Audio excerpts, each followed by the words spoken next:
Welcome back, my name is Ari, or True Fox. I spent a long time mining, probably like 3 hours. I managed to get full diamond, I've got an enchanting table, and I'm working on getting the materials to have a fully enchanted... God, what's it called? It's... like that. Yeah, I'm trying to do that. I know the off-camera mining thing sounds like a joke, but I was down there for so long. I got lapis, I got gold, more lapis, got a lot of diamonds. I found an enchantment book a while ago that had Fortune 3 on it. Oh yeah, here it is. These are like some of the materials I got while I was down there. I can't really play any audio from that mining session because I was listening to a podcast the entire time. And the whole thing just kind of sounds like, and then editor, this is where you put in the Magnus Archives, The Magnus Archives is a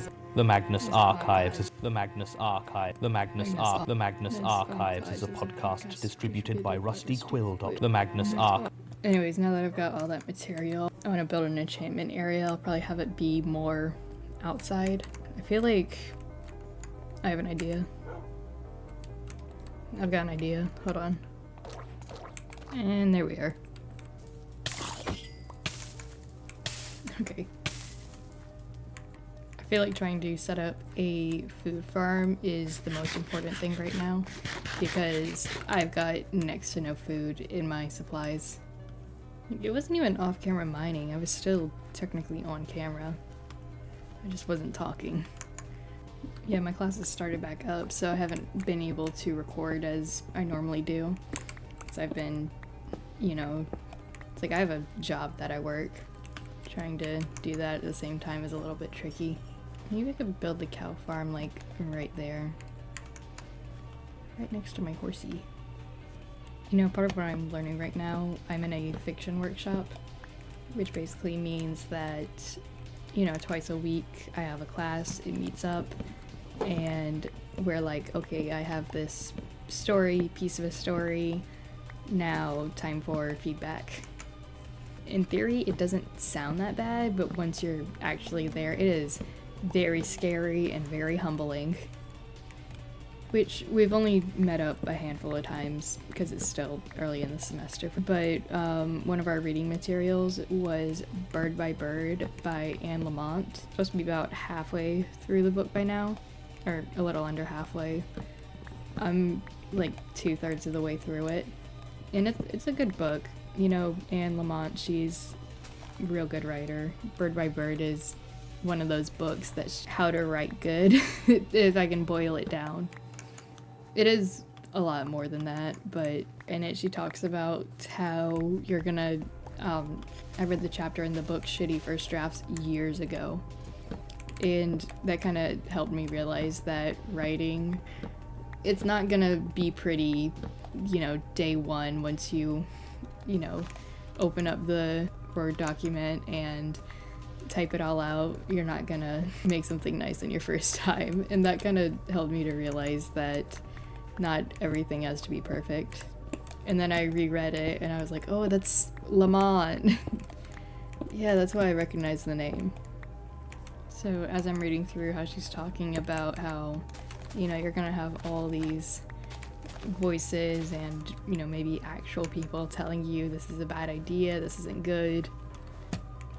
Like, having it said in a way that's very real, I think is just as useful as the people that'll hype you up and say, yeah, this is great, they're gonna love it.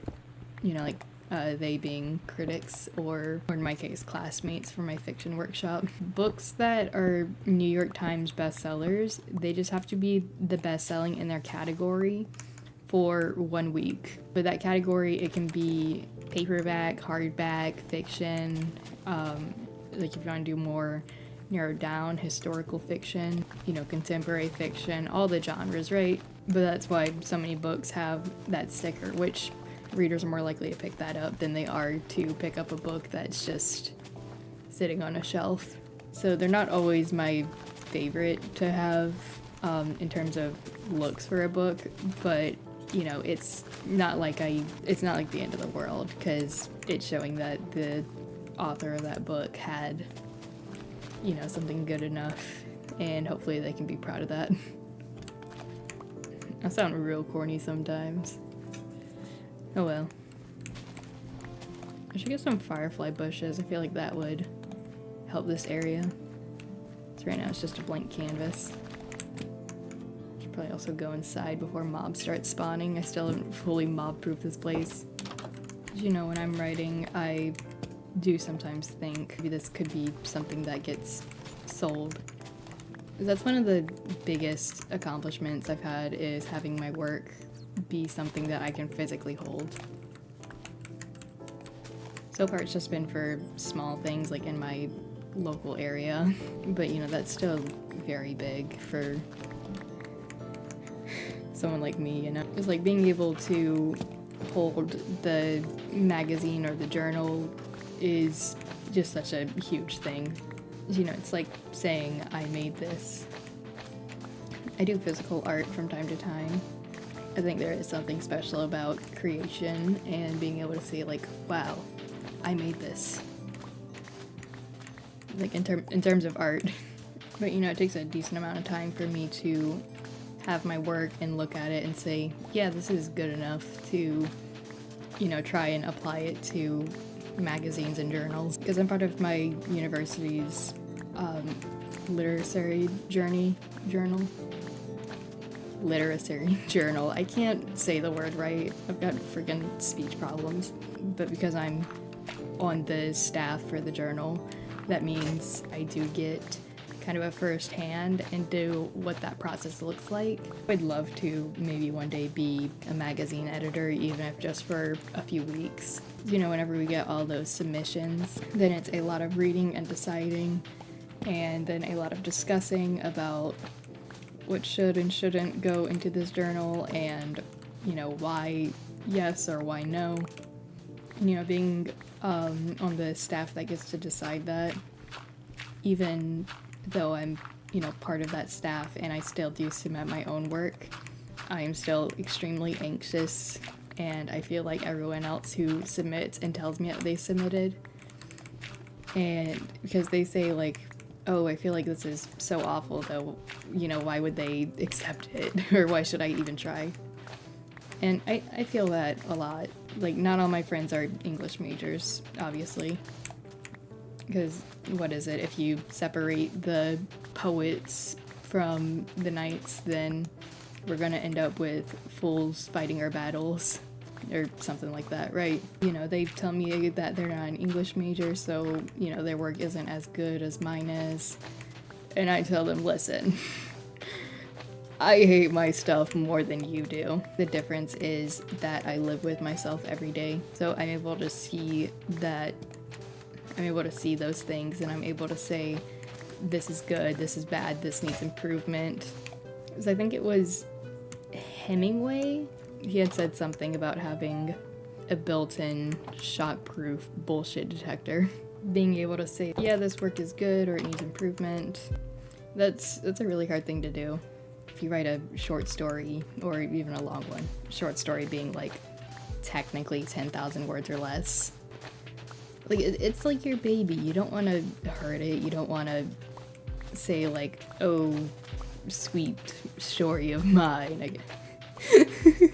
Oh, sweet story of mine. The critics are gonna absolutely tear you to pieces.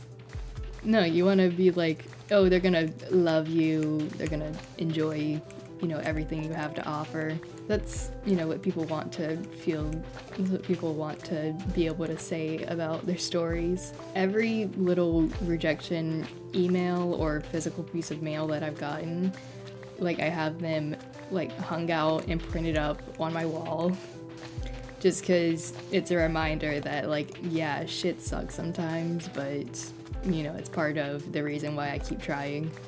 Even like parking tickets framed up there. I've only ever gotten one, but I think it's extremely funny because I got the parking ticket while I was actually at a library, and the parking meter that I tried using was broken, so there was genuinely just nothing I could do. And I think about that because, you know, sometimes there's just nothing you can do. Sometimes the parking meter's just broken, so you just gotta hope that your car doesn't get towed. It didn't get towed. They gave me a freaking parking ticket. It was $10. Okay, I'm gonna try and like clear this out just like a little bit more. Okay, I've got this area cleared out now. I'll cut down these trees in a few minutes probably. But I think now I'm probably gonna look for some cows or sheep. I'm getting really tired of having absolutely zero food. Oh, wait, I just realized I forgot to build them a pen. Whoa. Okay, let me build them a pen.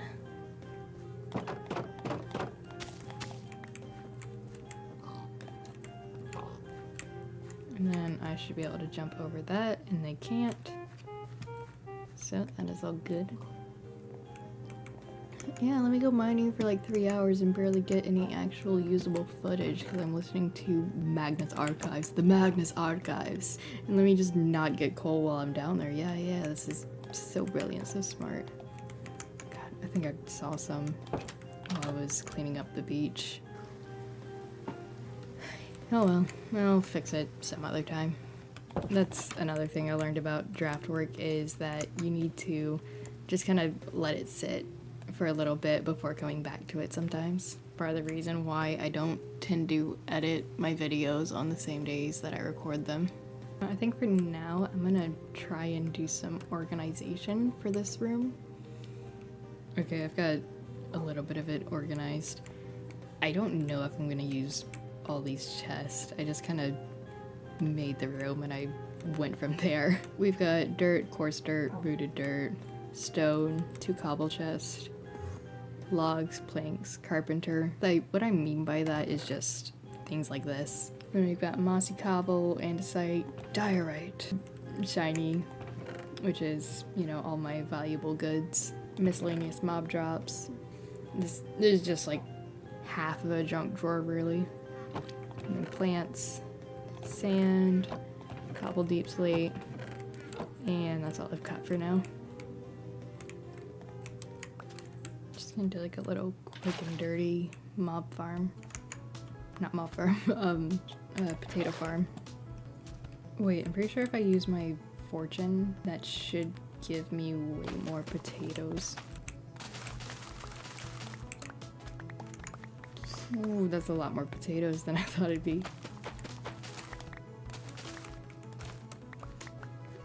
Oh my god, I thought that was a bedrock only feature.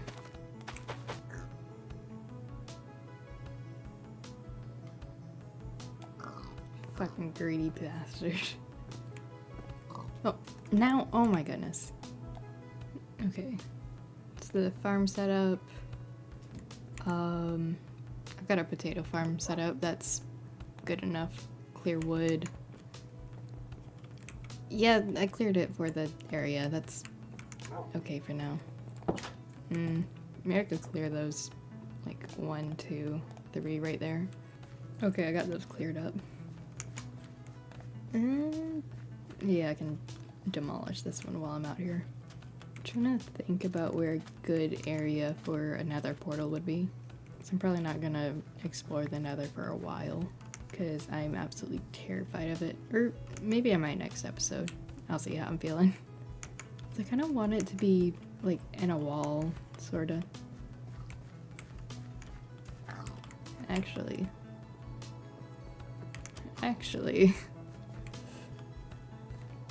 Oh wait, I could so use this. Hold on. Because like this would be far enough away from my base where it shouldn't annoy me or anything.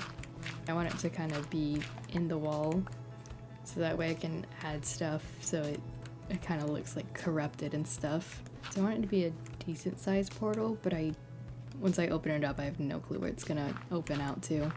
I could be in the middle of a floating island. 1, 2, 3, 4, 5. Ooh. Yeah.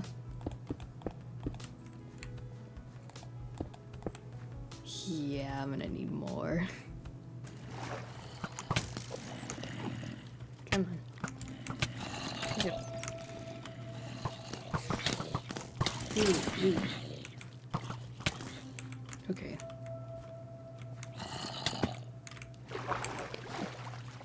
Yeah, it's usually whenever I first, get a diamond pickaxe to get obsidian, I try to get as much of it as I can. So sometimes that's a half stack or a full stack, depending on how I'm feeling that day. I don't know why I got so little of it this time around. Flying away, I don't know what to say, but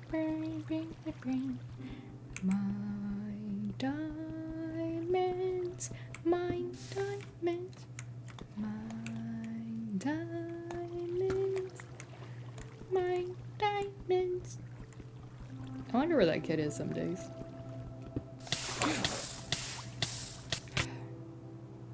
Like, I don't talk and mine at the same time, because then I don't focus.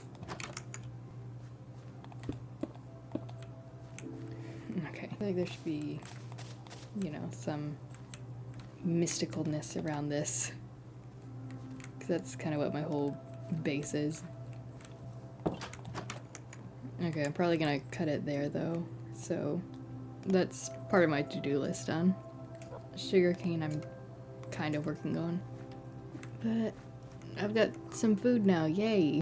Where the hell did I even put my... Let me put a barrel out there.